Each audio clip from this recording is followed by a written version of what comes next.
Good morning students, मैं सुनीता कुमारी और आज हम ऊष्मागतिकी भौतिकी के पेपर में आज का जो टॉपिक स्टार्ट करेंगे वो है एक परमाणुक आदर्श गैस, मोनोटॉमिक आइडियल गैस।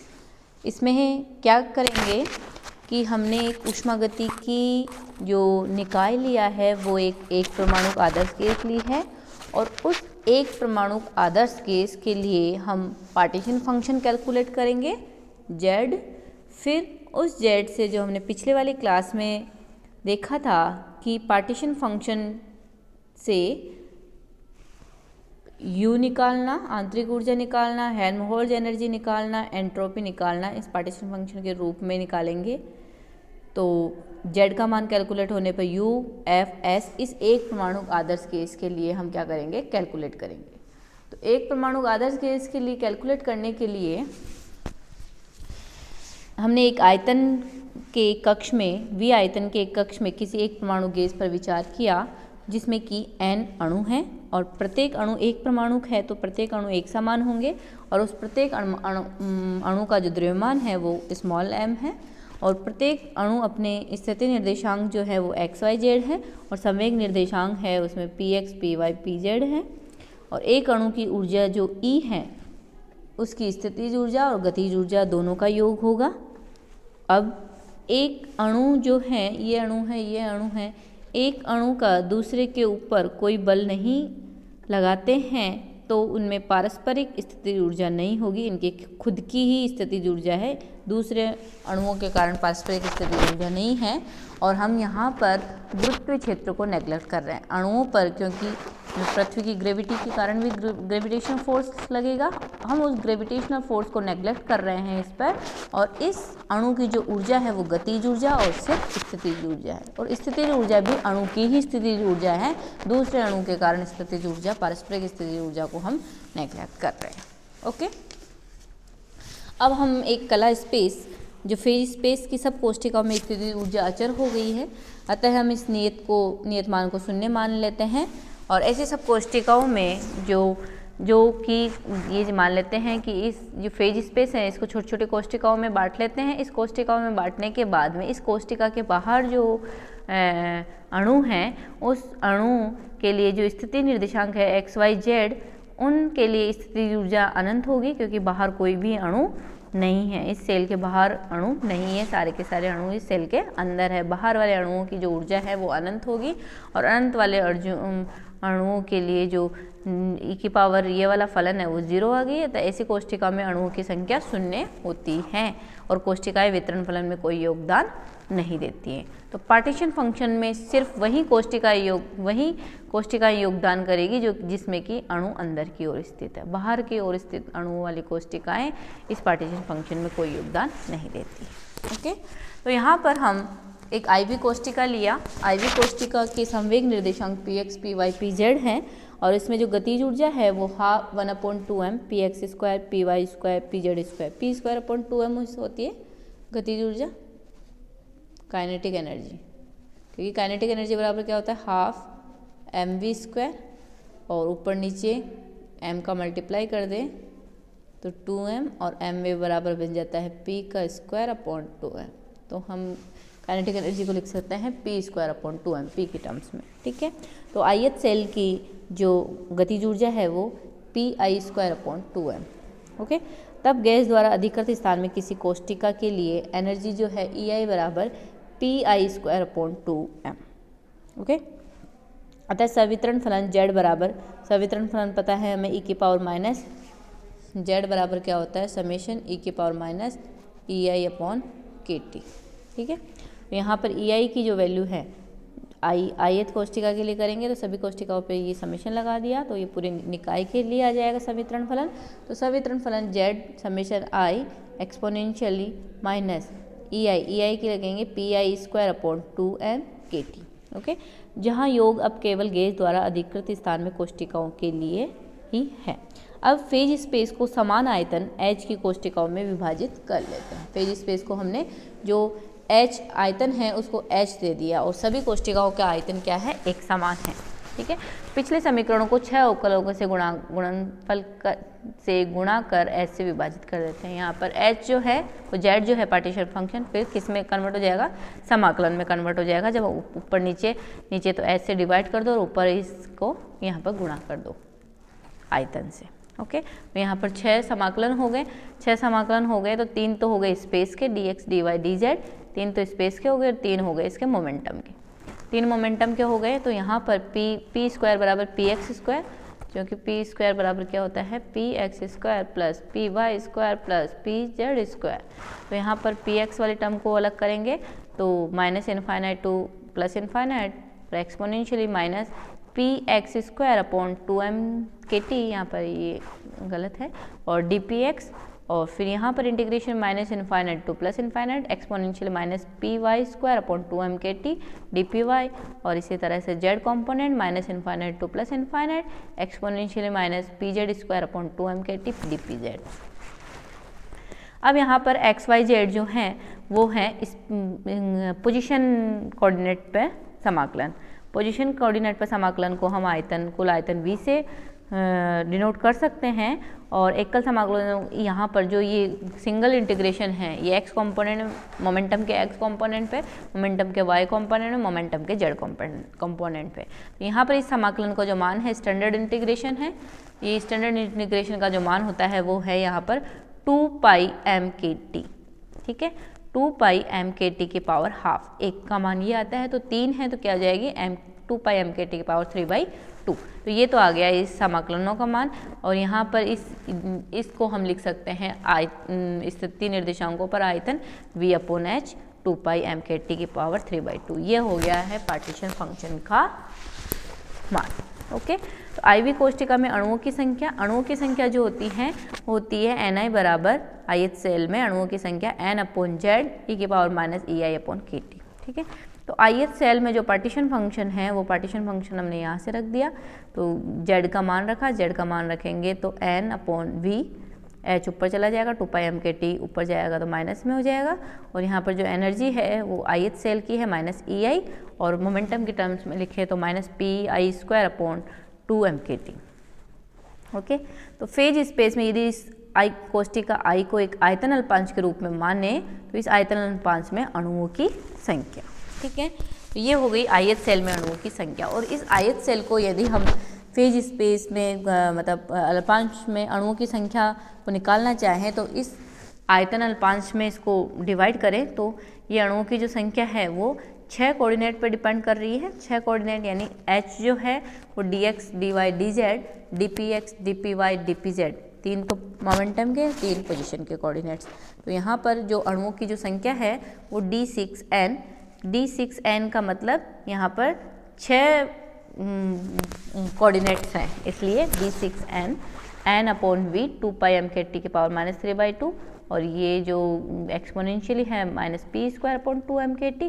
किसी ith सेल की बात नहीं हो रही है, यहाँ पर अल्पांश आयतन में है, और यहाँ पर h की वैल्यू लिख दी हमने dx dy dz dpx dpy dpz, समीकरण दे दिया 5।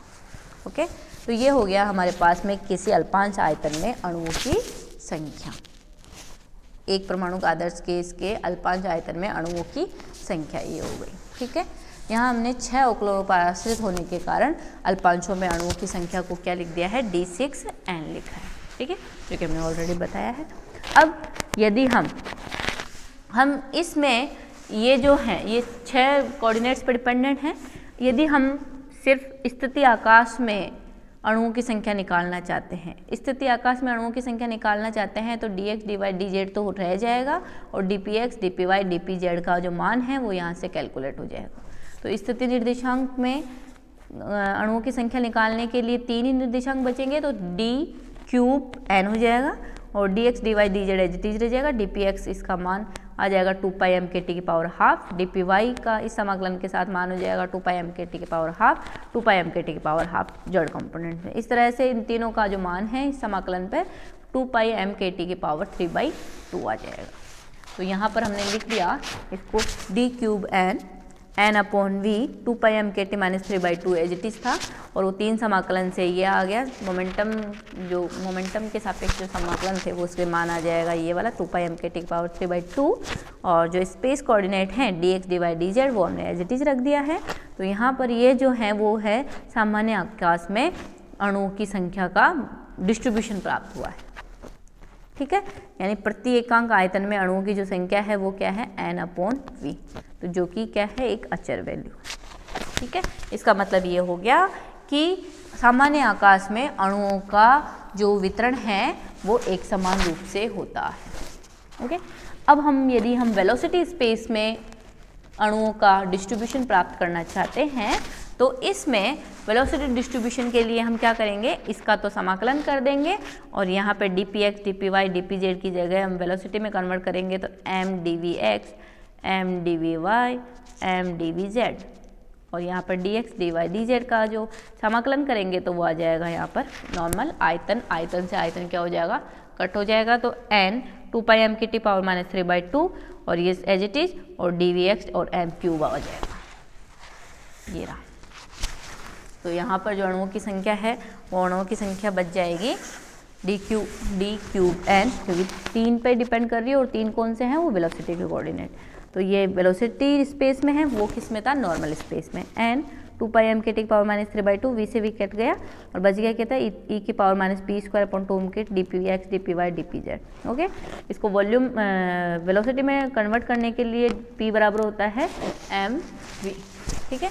तो यहाँ पर वेलोसिटी में कन्वर्ट करने के लिए हमने इसको लिख दिया, तो 3 एक एम इसका तो M cube upon 2 pi M K T की पावर 3/2, ये दिस एम की जगह लिख दिया M square upon 2 K T और D V X D Y D Z. तो ये आ जाएगा ये जो डिस्ट्रीब्यूशन है, ये डिस्ट्रीब्यूशन आएगा वेलोसिटी स्पेस में अणुओं का वितरण एक परमाणु का आदर्श केस के लिए, और वो किस में था, ये वाला जो था अचर जो वैल्यू थी n अपॉन वी, ये सामान्य आकाश में अणुओं का वितरण, ओके। अब हमारे पास में ये अणुओं का वितरण प्राप्त हो गया, हमारे पास में z की वैल्यू है एक परमाणु का आदर्श गैस के लिए v upon h 2 pi M K T की पावर 3/2। z की वैल्यू जब पता है तो हम अब इस एक परमाणु आदर्श गैस के लिए हेल्महोल्ट्ज़ फलन का मान निकालना चाहेंगे, F बराबर माइनस UTS, जिसका की वैल्यू थी minus N K T L N Z, Z के पदों के रूप में इसका मान था minus N K T L N Z, ठीक है। अब इसका मान निकालने के लिए Z बराबर जो है, Z बराबर है V upon H 2 pi M K T की पावर 3/2। अब एल एन जेड निकालो तो L N V minus L N H plus 3/2 L N 2 pi M K T, ये आ गया, ओके। यहाँ पर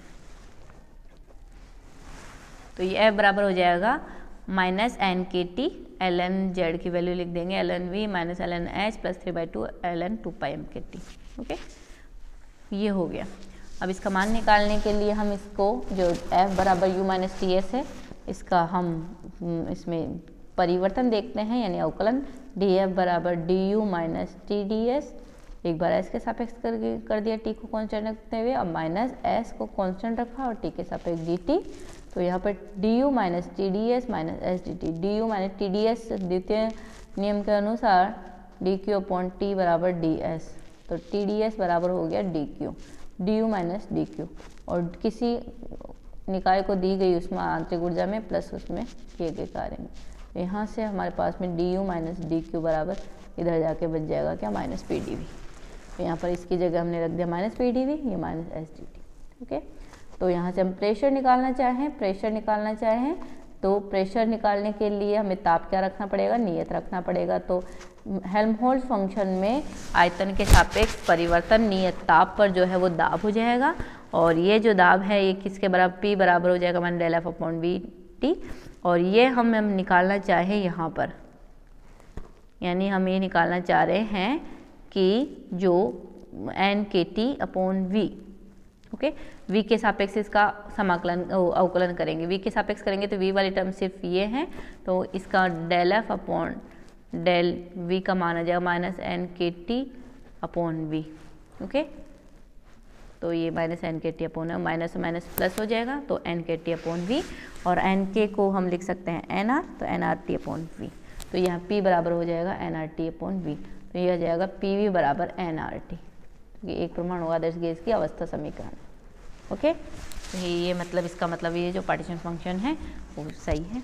ठीक है, तो यहाँ एन मोल संख्या है, और हम अब निकालना चाहेंगे इस एक परमाणु आदर्श गैस की एंट्रोपी का मान। एंट्रोपी जो होती है पार्टीशन फंक्शन के पदों के रूप में N K L N Z plus U upon T. ठीक है, एल एन जेड का मान रखें यहाँ पर, और जो एंट्रोपी का मान निकल जाए। एल एन जेड का मान हमने निकाला अभी, तो ये रहा एल एन जेड का पूरा मान। एल एन जेड का मान निकालने पर और तो यू अपॉन टी है, तो यू का जो मान है वो एक परमाणु आदर्श गैस के लिए जो यू बराबर है वो 3/2 एन आर टी, टी से टी कैंसिल, 3/2 एन आर हो गया, एन आर बराबर एन के, तो 3/2 एन के आ गया। यहाँ पर N K L N we, और यहाँ पर टी को हम अलग कर लें, बाकी को कांस्टेंट में रख दें, तो 3/2 एल एन टी, बाकी के सारे एक कांस्टेंट में चला गया। और एन के को हम एन आर से लिख सकते हैं, N R L N V 3/2 L N T A, और यहाँ पर ये कैपिटल एंट्रोपी हो गई। ठीक है, और ये एस अपॉन एन बराबर स्मॉल एस, ये मोलर विशिष्ट एंट्रोपी हो गई, मोलर स्पेसिफिक एंट्रोपी हो गई यदि नंबर ऑफ मॉलिक्यूल्स का डिवाइड कर दें। ठीक है, तो एस बराबर हो गया R L N V plus 3/2 R L N T plus R A. Okay, तो ये एक परमाणु आदर्श गैस की पार्टीशन फंक्शन यदि उसका ज्ञात है तो हमने एंट्रोपी का मान निकाल लिया। अब इसी तरह से गैस की आंतरिक ऊर्जा के लिए जो पार्टीशन फंक्शन के पदों के रूप में मान है वो है N K T square D L N Z upon D T. हमने पिछले वाली क्लास में निकाला था आंतरिक ऊर्जा को पार्टीशन फंक्शन के पदों के रूप में। तो यहाँ से N K T square L N Z का वी के सापेक्ष, एल एन जेड ये रहा, एल एन जेड का वी के सापेक्ष करेंगे तो 1/v, एल एन जेड ये रहा, एल एन जेड ये रख दिया। अब इसका हम क्या करेंगे, वी के सापेक्ष करेंगे तो एल एन जेड का टी के सापेक्ष, और ये एल एन जेड है, इसका टी के सापेक्ष अवकलन करेंगे तो 3/2 अपॉन टी, तो 3/2 अपॉन टी, तो ये आ जाएगा N K T square into 3/2 upon T, T से T cancel, 3/2 N K T. ठीक है, एन के को एन आर टी लिख सकते हैं, और यहाँ पर यू अपॉन एन जो है वो U0 बन जाएगा, पर मोल एनर्जी हो जाएगी, पर मोल एनर्जी का मान होगा 3/2 RT। ओके, तो एक परमाणु आदर्श गैस के लिए जो आंतरिक ऊर्जा है वो 3/2 RT। अब स्थिर आयतन पर मोलर विशिष्ट ऊष्मा निकालना चाहें तो CV बराबर होता है DU upon del T at constant volume. तो ये पता ही है हमें, इतने मान हैं, इसका टी के सापेक्ष अवकलन किया तो 3/2 R, जो अणुगति सिद्धांत और समविभाजन सिद्धांत से व्युत्पन्न परिणाम से सहमति में है। यही हमने स्पेसिफिक हीट निकाली। ओके, तो इस तरह से एक परमाणु आदर्श गैस के लिए हमने पार्टीशन फंक्शन निकाला। उस पार्टीशन फंक्शन को निकालने के बाद में उस एक परमाणु आदर्श गैस की आंतरिक ऊर्जा, एंट्रोपी, हेल्महोल्ट्ज एनर्जी और विशेष ऊष्मा का मान निकाला, जो कि उसके वास्तविक मान से सहमति प्रकट करता है। तो आज की जो क्लास है वो मैं यहीं एंड कर रही हूँ, और नेक्स्ट क्लास हम कल स्टार्ट करेंगे। Okay, thanks.